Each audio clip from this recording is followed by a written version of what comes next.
Good morning, কেমন আছো সবাই? আশা করছি সবাই ভালো আছো, আমিও ভালোই আছি। তো এটা হচ্ছে আগের দিনের যে ভিডিওটা বলেছিলাম যে আমরা হরভজন সিং বাবা মন্দিরে যাচ্ছি।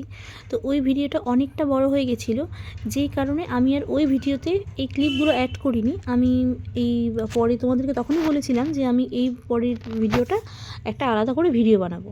তো সেই ছোটো ক্লিপটাই তোমাদের সঙ্গে শেয়ার করছি। আর এখন তো জানোই গান দিয়ে ভিডিও কিছুতেই ব্লগ ভিডিও যদিও করি কপিরাইট এসে যায়। তো তবুও কখনো কখনো ডিলিট করতে ইচ্ছে করে না, কী বলো তো, অত সুন্দর সুন্দর ভিডিও যখনই একটা সুন্দর গান দিয়ে করি, যখনই কপিরাইট দিয়ে দেয় আর ইচ্ছে করে না ডিলিট করি। তো যাই হোক, ভয়েস দিয়ে করতে হবে তাই করছি। তো কথা বলতে বলতে দেখো চলে এসেছি নিচে, ওখানে জুতো রেখে তারপরে এই ওপরে উঠতে হবে বাবা মন্দিরের। আর এই মন্দিরটার ভিডিও আর কি, মন্দিরটা সম্পর্কে কম বেশি একটু শুনেছি, একটু ভিডিও দেখেছিও। তো এই দেখো, এটা হচ্ছে বাবার সেই রুম। এপাশে হচ্ছে বাবার সেই বসার টেবিল, যেখানে উনি বসতেন, ওনার বর্দি সব এখানে রয়েছে।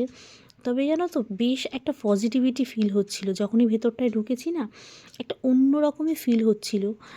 আমরা আমি কি বলবো জানি না, আমি নিজেকে অনেক ধন্য বলে মনে হয় যে এসব এনাদের মতো মানুষকে, এই যে ওনাদের যাওয়া কাছে, এই যে দেখা, এটাও বোধহয় মানে বলে না অনেক সময় যে তুমি চাইলে অনেক কিছু পারো না, আবার অনেক কিছু না চাইতে তুমি পেয়ে যাও।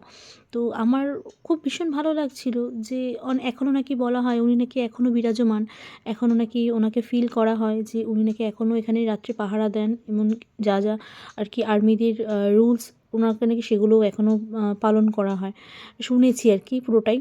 তো এখানে তারপরে না প্রসাদ দিচ্ছিল। আমি না এই ভিডিওটা বহুবার দেখেছি যে প্রসাদের, আমার খুব ইচ্ছে ছিল এখানে যে প্রসাদ আমি খাওয়ার, কিন্তু সিমুই বাদাম অনেক কিছু দিয়ে করেছে, বেশ ভালো লেগেছে।